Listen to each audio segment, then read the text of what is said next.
I want to do just a few seconds for those of you that were lucky enough to hear part one of Value of Mission, Battle of the Soil Titans. Basically in that talk, we talked about how the soil is structured and how that community affects the way the plants grow, the impact of pesticides, CAFOs, confinement animal feeding operations, how they're affecting agriculture, more in depth about genetically modified organisms, and global degradation. So tonight we're going to take a much deeper dive on some of these issues, mainly glyphosate. And the most important thing tonight is this should be just a friendly conversation.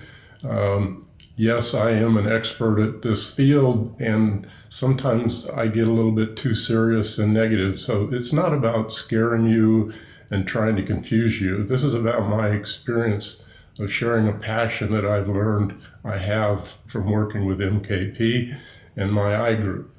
And MKP has enhanced my life, my family, and my marriage.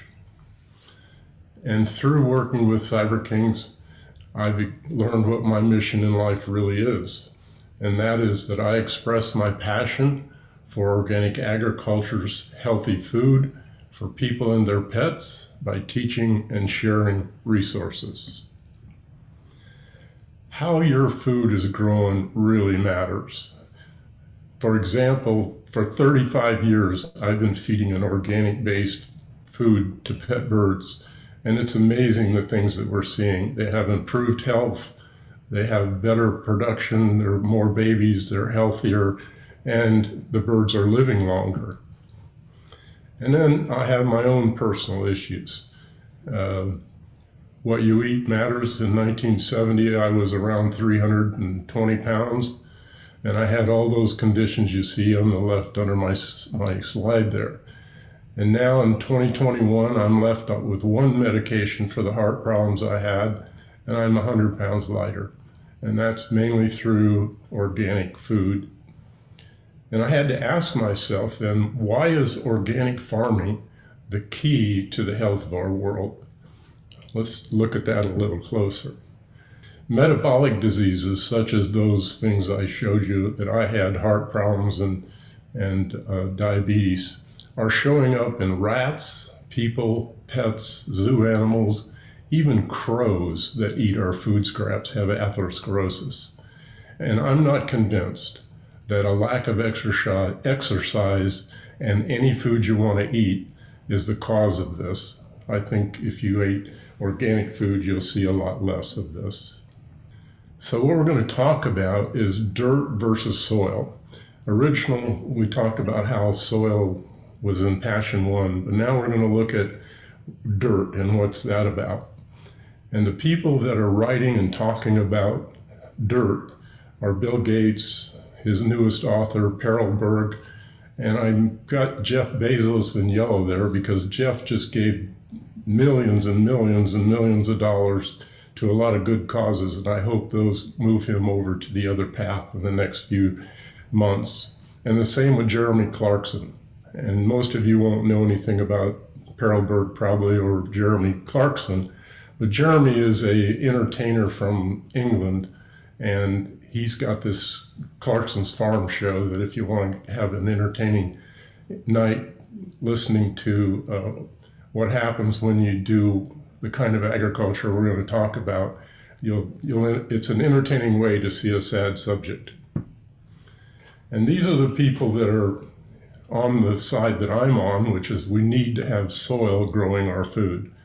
And the most recent, and the one that gave me most of the information for this talk, is Stephanie Seneff. She's an MIT professor, and she learned from Don Humer from Purdue that glyphosate is the #1 issue we need to deal with in the world health. David Vetter is the mentor that I've been following in the organic industry for 30 years, and he was a student in seminary under Fred Kirschman, who is now ex-professor emeritus from the Leopold Center at Iowa State and working with the group in New York. The Rodell Institute is another group that has a lot of honest comparison work between organic and non-organic.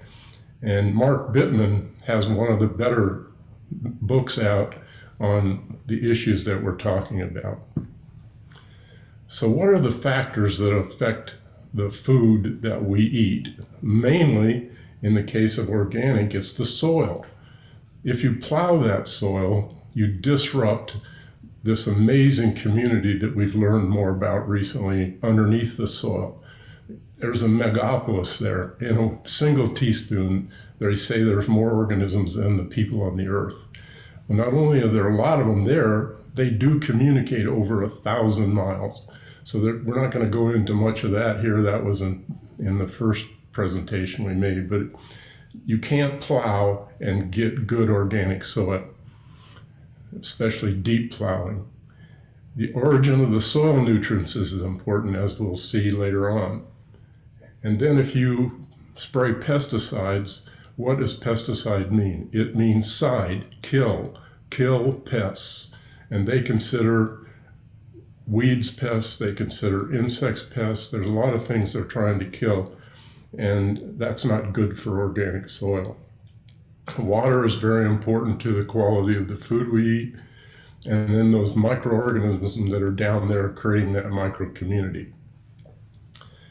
Mega agriculture is a term I started using 20 years ago, and it still applies when we're talking to you about food. In Jeremy Clarkson's movie, he has this Lamborghini tractor, a 270 horsepower, 16, 18-foot monster. And he and one person can farm 400 acres with the monster equipment that they use. That little tractor on the left, or I'm sorry, on the right, is about the size tractor that Dave Vetter uses on his farm. And why is it important? Well, that big tractor weighs several thousand pounds.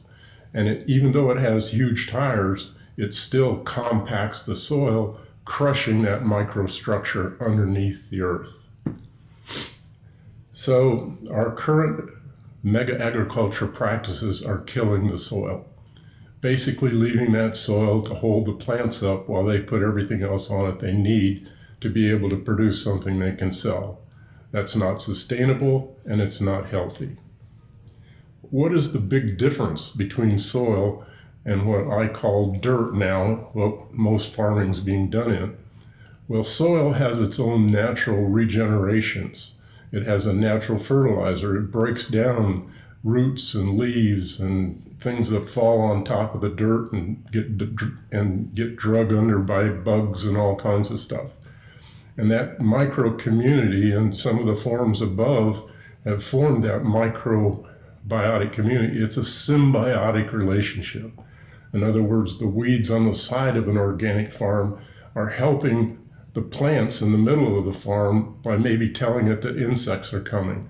It's hard to understand that that happens, but there's now proof of that. And organic soil is more self-sustaining. You don't have to do much to it other than plant and do the crop rotation.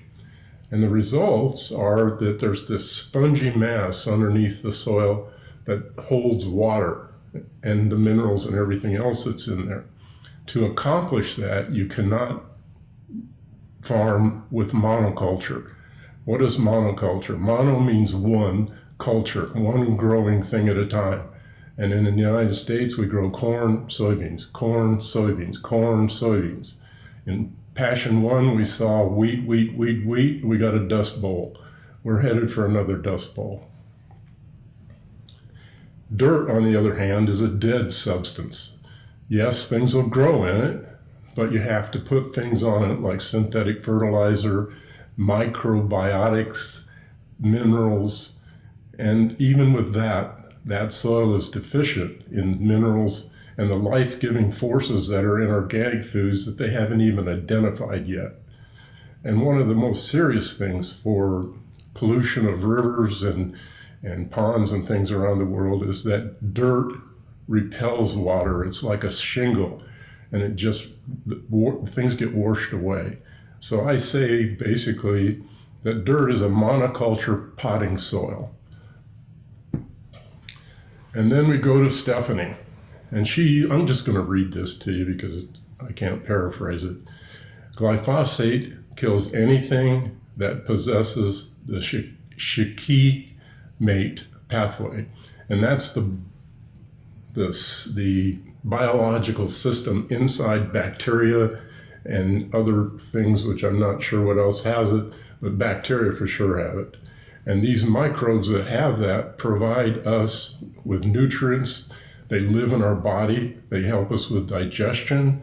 They protect our gut barrier so we don't get leaky gut and all the allergies related to glutens and all those things we hear about. And promoting the development of a healthy immune system. Most of us are suffering from allergies, and that's an overactive immune system. So I don't know that glyphosate can be blamed for all that stuff, but it certainly is a big one. And how did glyphosate reach agriculture? In 1961, after World War II, they decided that this was a very useful chemical when you're producing hot water, because many things were using steam in the early 1900s. And those boilers that made that steam would pack with calcium and minerals from the water.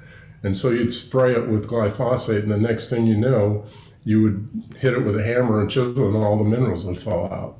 So that was one of the major patents in how it was used for years. Then in 1968, they found that it's a herbicide. Herb means vegetable or plant, and side again is sidal kill. So to kill weeds is basically what it was supposed to do. In 2004, it was patented again as an antibiotic. And we'll see why these things are important. The astounding thing, which is in the reference called whitewash, none of these safety issues about glyphosate that came up in those studies have ever been released. Glyphosate is an antibiotic. What is happening, for those of you who are familiar with the medical field, with antibiotics and bacteria? We're seeing a tremendous proliferation of bacteria-resistant antibiotics, and they're running out of antibiotics. And they found that those bacteria exposed to glyphosate are becoming immune to antibiotics faster, resistant, faster and faster. So glyphosate causes a condition in humans and other animals called dysbiosis. Dys means upset of the biosis, which is the living system in the body. So it disrupts the gastrointestinal biome, which is the micro community that lives in everything on this earth. Well, they now know by doing actual transplants of bacteria from people who are not depressed, who don't have all these different diseases, they just put this bacteria inside them and those diseases go away. So mental health and depression, Parkinson's and immune depression are being linked to glyphosate. There's other things also. Because it blocks as a chelating agent some of the metabolic sites, for example, it can chelate aluminum and take it and deposit it in your brain. So that will upset your thinking process. So that's just one example that Stephanie goes into. The thing that got her interested in this was autism. She watched the graph in the world that shows the increase in the use of glyphosates, and it was parallel with autism. That doesn't mean cause and effect, but it did get her attention. And when she heard Don Huber talking about the things that he knew, that this does cause magnesium deficiencies, immune situations in cattle, and some mysterious disease that he could not explain, but Stephanie now has, were related to glyphosate. The thing that's astounding about glyphosate, it's in our drinking water, it's been found in mother's milk, it's in the urine and blood of people. The other thing that's pretty astounding that she talks about are promoter genes. So that's, our genes have various functions to help us pass on certain traits to our children, but it also means our resistance to different kinds of disease. And she has found that the promoter genes for causing lymphoma and leukemia are due to glyphosate.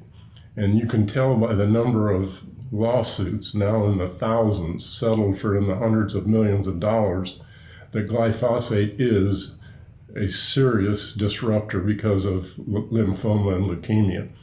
Why are they settling those cases? Because in 223, they're going to stop the use of glyphosate on residential use. But we'll see why that's not at all significant. In the United States, in fact, universally, huge agriculture has a lot of problems. The plants and insect pests that they've been trying to control with all these pesticides, the soil finally starts to recover. That's what Mother Nature does. She just finds a problem, and over the next 5, 10, 100 years, she solves it. And the soil microbiome creates resistance to pesticides over time. So that was the first issue with glyphosate. Oh, it's the wonderful chemical. You spray it on, you just put a couple drops in a gallon of water. Now you have to put a couple gallons in a gallon of water, and we'll see that you have, well, here we go, off-label use. Add 2,4-D, called Agent Orange, used to defoliate Vietnam. So off-label uses are not really legal, but they are promoted in a lot of agriculture magazines. So what happens when those plants become resistant to glyphosate? You have to use more, you have to use more, you have to do it more often. So they're constantly looking for new pesticides and a new way to work with pesticides, and that's the purpose of GMOs. So they've found the gene in plants that are resistant to glyphosate and put it into corn, soybeans, and some other things we'll look at, so that they will continue to grow in the face of glyphosate. But that's constantly changing. So glyphosate is Roundup, and the biggest use, and why they don't give a hoot about your using it in your yard, it's being used as a desiccant. And a desiccant definition is a chemical that dehydrates, like silica, those little bags you find in your pills and stuff like that, that keeps them dry. Glyphosate is not a desiccant. What it does is it kills the vegetation of a food crop, and the food crop goes, oh my goodness, I'm going to die. Let's make sure we got plenty of kids that survive, and it produces more seed than it would have normally, up to 10 to 15% more seed. The second value of killing the plants before you harvest them with glyphosate, that vegetation is left to stand and dry. When I was a kid, they mowed it, they windrowed it, they packed it up in little bundles, and then you came along with a thrashing machine and got the oats out.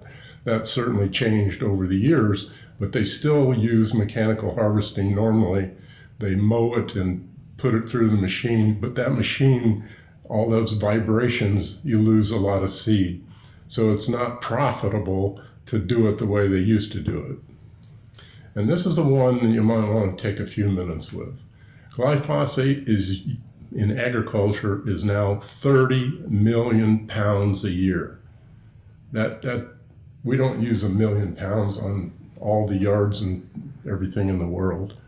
And here's why they're being used. We said this, that they've inserted genes from plants resistant to glyphosate, or even one that produces an insecticide called neonicotinoid. And here's some examples of foods that we eat that are GMO and have been treated with glyphosate to control weeds, not to kill the crop, but just to control the weeds in these crops. I don't have to read all those to you, but here's the one that'll throw you. There are non-GMO crops killed to stimulate more seed and dry standing to decrease loss for less mechanical handling. And so if you ate GMO wheat, which they don't even have, they would use it you wouldn't have to use glyphosate on that. So at any rate, they want to kill these crops like wheats, oats, beans, peas, barley, rye, canola, sunflower, linseed, flax, so that they're left standing up and they dry and they can harvest them and not lose one seed. And then my profession in veterinary medicine is another disappointing for me. I don't think we've taken a strong enough stance as a veterinary professional community about the conditions that we're seeing from agriculture's effect on soil, air, and water, and especially the humane standards that we see so terribly cruel way of raising our meat in the confinement animal feeding operations. It's just deplorable. And the things that happen from those CAFOs, in Iowa alone, there are 5,000 of them. And all that manure and everything gets handled in a really improper way. And hopefully they'll be able to change that. But there's really no research being done or much discussion about sustainability in veterinary medicine. And one of the other disturbing things about what's happened in veterinary medicine is veterinarians have been removed from the meat inspection and process. And we can talk about that later or questions. So this is an article from the Journal of the American Veterinary Medical Association that just came out. So you can see they're starting to listen about all the fresh water and the antimicrobial resistance, all the land that's being used for livestock, and the monoculture genetics for animals. So they have GMO animals too, which means that chicken that used to run around my grandfather's yard had a breast about 2 inches thick and 4 or 5 inches long. And you've seen the chicken breasts that you see now. If you see some of these broiler chickens, I mean, my goodness, their breasts are huge, and that's a GMO chicken. And they just can't get any bigger. That's it, they've done it. The other thing is most of these GMO animals are extremely high in bad fats. So that's not a good thing. And then the humane issues. So at least they're starting to look at this. In my opinion, mega agriculture will collapse without GMOs, artificial fertilizers, pesticides, and monster equipment. They're being used because they are very efficient, they're profitable, but they're not producing quality food.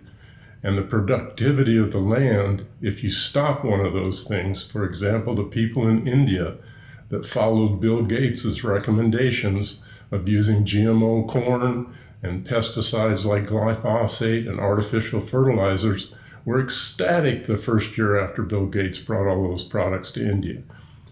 2 years later, they were sitting with bags of glyphosate, with bags of fertilizer, and bags of seed, and they had signed an agreement that they wouldn't plant those seeds. And they said, we can't afford to buy their GMO seeds this year. They're 300 or 400 times more expensive than regular seed corn. So they planted those seeds. Well, our friends at Monsanto and Bayer had a terminator gene put in those GMO corns, so that when they were planted, they would die. And the people in India planted them, they didn't get any corn, and they killed themselves by the hundreds with glyphosate. I've never seen that in the news, but I saw a talk at David Vetter's farm tour several years ago by a Telsey tea man, and he went to India to help those poor farmers recover by producing an organic tea on organic land after that devastating experience. So as we said before, it's all about profit and getting the most out of, not of the land, but out of the dirt.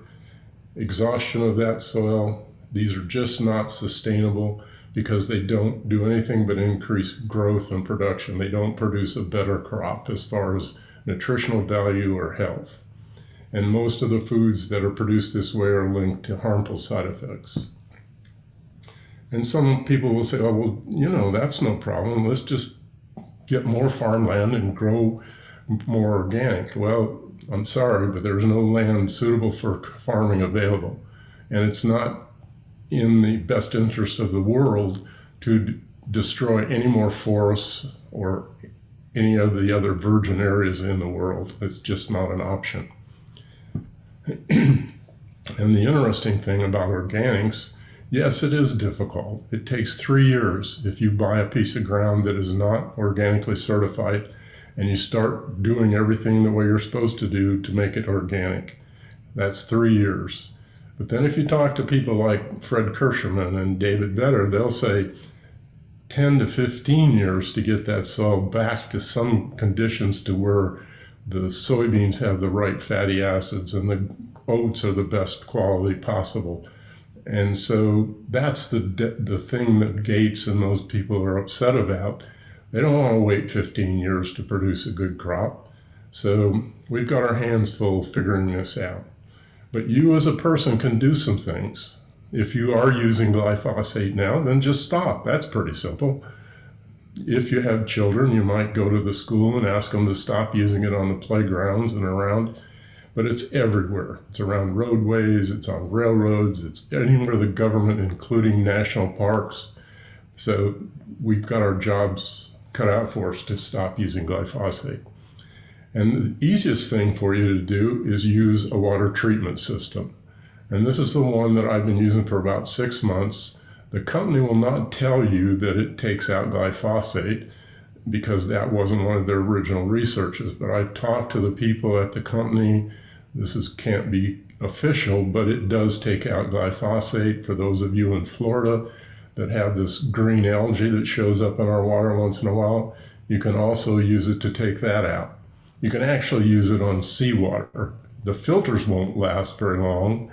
I don't know how much shorter, but if you had nothing else, my daughter just gave me some really cool straws that you take when you go hiking. But if you read the fine print, those straws say it's only for bacteria and minor pollutions and plastics.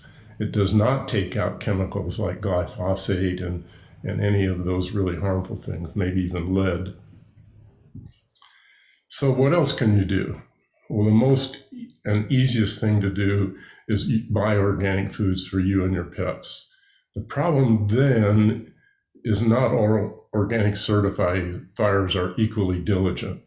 Well, what does that mean? Well, David Vedder was one of the original people to start forming a policy on how do we farm organically. And then we had organic crop improvement associations that started to pop up, and then we got certifiers. So when you buy a farm and you want to change it to organic, you actually hire a third party to come in and make sure that you're doing everything you're supposed to do to make that farm organic. And some of those certifiers let things slip. And especially when it comes to the final food products, we've actually tested several and they're certified by certain agencies and they have glyphosate. So now the reason we as a company that produce an organic food for birds don't claim to be glyphosate free, it's in the water, folks. It's going to show up in every food later on. So that's not something we can say, yeah, Harrison's the only brand without glyphosate.